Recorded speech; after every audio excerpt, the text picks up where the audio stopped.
you to quickly arrest this particular change is what the change manager should ideally look for. And of course, it's, all of this being at the cost of easy to use and easily adaptable by anyone.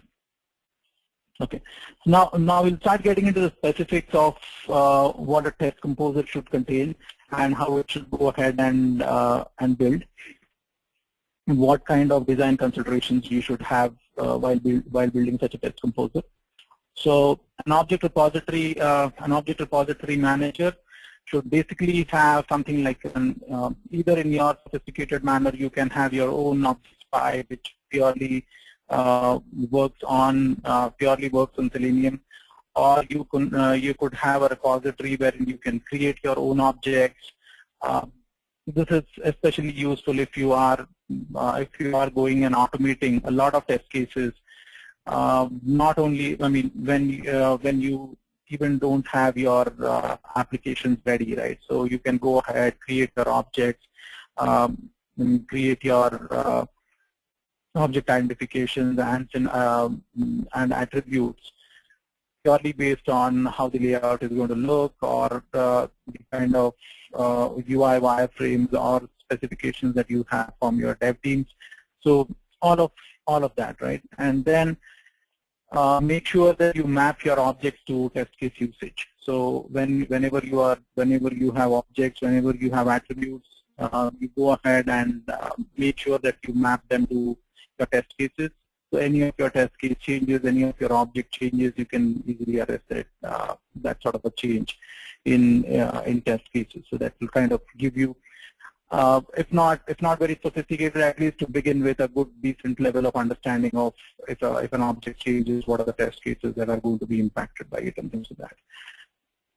Then a method composer basically is a list of methods. So most cases you can relate this to a keyword-driven framework wherein keywords are written. So methods can be same as keywords. So what I mentioned methods here. This being a design consideration, I didn't want to use the word keywords. So this typically all methods. So methods like send text, type, or let's say click and wait, and all of these that you anyway see in Selenium, you can have your own set.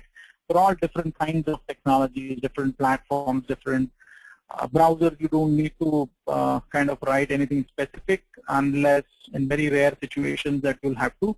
In Selenium handles that internally, so you have probably a much better peace of mind. One of the major reasons why everybody uses Selenium is for its cross-browser and cross-platform capabilities. But a lot to do with different technologies that you might want to develop all these kind of methods and design a composer in such a manner that it's very easy to use these methods. I mean, a lot of people have seen design design methods, but the number of methods just grows too much, too big, too large over a period of time, and you just lose the overall advantage that you had with keywords, right? So people who have begun with, I mean, I've seen teams where people have about more than 800, more than 900, and they've grown to about 4,000 keywords. I mean, just impossible to manage that kind of keywords. You don't know who's really using which particular keyword in which situation. It becomes a total failure in those kind of situations. So you need to be very careful with that.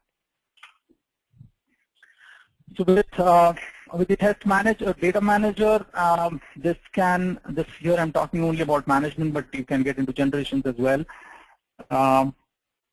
So where you can, where you make sure once you have planned the data for automation, you make sure you have data that is mapped to specific test cases.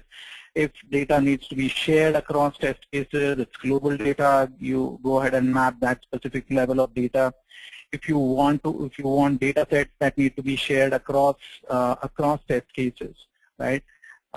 Make sure you think of that as well, right? Because data, as we saw, is one of the major factors why your test automation or why your framework can actually what you can say collapse or be ripped apart, purely because there are too many data dependencies and everything is dealt with fine, but because of incorrect data usage, you do not have a dependency structure rightly built in, and because